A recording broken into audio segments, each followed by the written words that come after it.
Hey everyone, hope everything's going well. I got these in the mail and got it from eBay.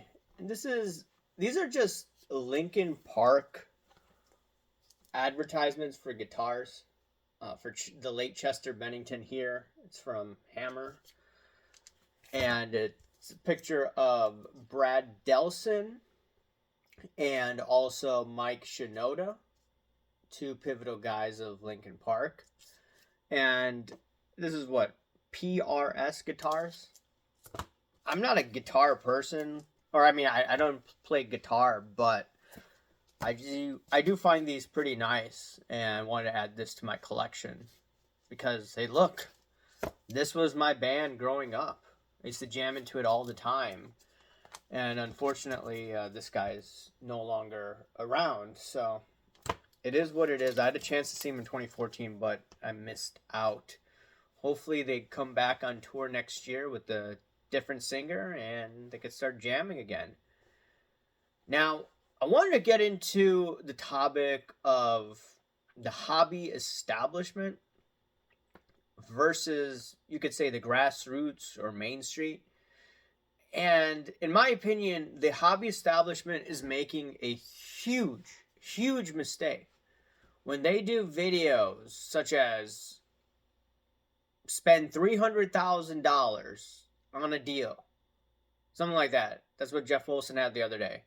You had CC2 do multiple videos, spend what?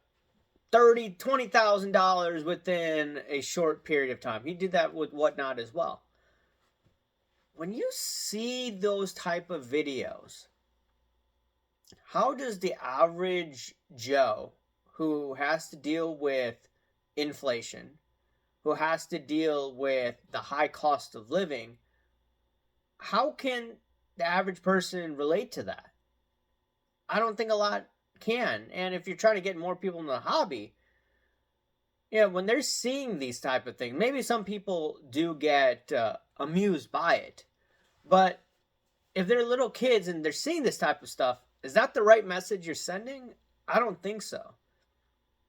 Not only that, like Fanatics, yeah, the show seemed to be pretty interesting. A lot of people made positive remarks about it.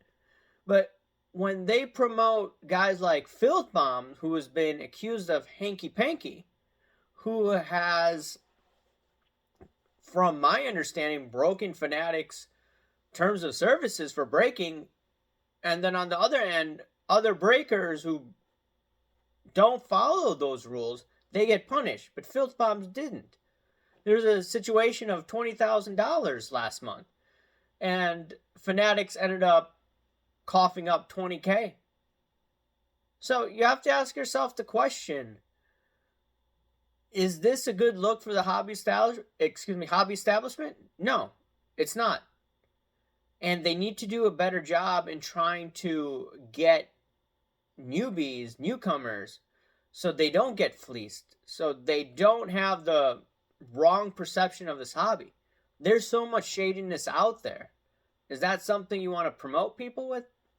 I don't think that's the right way, but people do have the right to do those type of videos, and it's their call and how they want to act.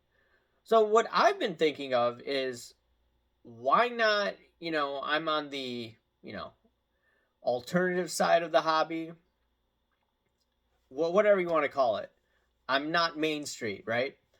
So why not just promote people that may go on Instagram, may do some lives here and there, but encourage people to do more YouTube content that are grassroots, that are Main Street, that don't spend $50,000 at a show, right? Maybe they're spending a couple $100, maybe $500. Maybe they do a lot of the shopping on eBay like me. Maybe they don't go to shows. I think we need to see more collectors and more hobbyists like that. That's why I've encouraged one Instagrammer, Deece Vintage.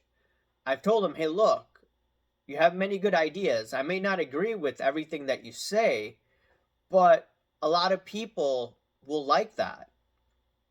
And when you have individuals like him, he was at the show, he was talking about, hey, I was showing people how to do or how to get an autograph. Not how to get an autograph, but you get this autograph and then you go to JSA, which is right here. They charge a small fee and bada bing, bada boom. It's authenticated. They're one of the best out there. A lot of newbies don't know that. And it would be nice to have Main Street / grassroots individuals promoting the hobby in a positive light rather than what you see is just fake. I mean, you had Shine's, what was it, $80 million collection in air quotes that day? And Sports Card Radio and I talked about this in our videos last week. It's like, where did the money come from? Right? If it is legit, okay, that's great. But the industry is selling a false promise to people out there. And I don't think that's right. And people say, oh, well, you complain and this and that. You got to find a solution. Well, we do find solutions by calling things out. Just lately, you had Windy City Sports. Apparently, he reached some sort of settlement with Enrico, right? David Kahana kept on pressing. And I believe there's going to be a court case regarding still that nameplate card. I think that nameplate card sold for $95,000 on alt.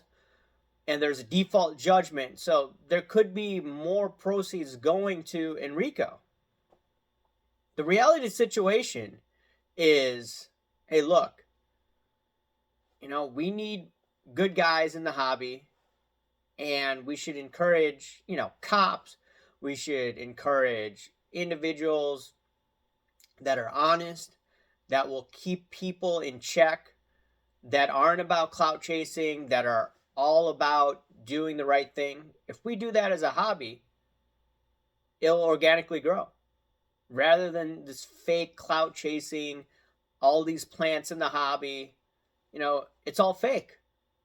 Card porn was fake. Everyone called me a crank about that. So it is what it is. Even if we go through this recession like I'm talking about, we need to promote individuals that are going to be opposite of the hobby establishment. So that's the goal. Any names down below that you want others to start doing YouTube commentary? Put them down below. Maybe I'll take a look at them on Instagram and we could start promoting them, encouraging people to make content that is opposite of spending $30,000 at a show. Anyways, let me know your thoughts and I'll talk to you later. See ya. Bye.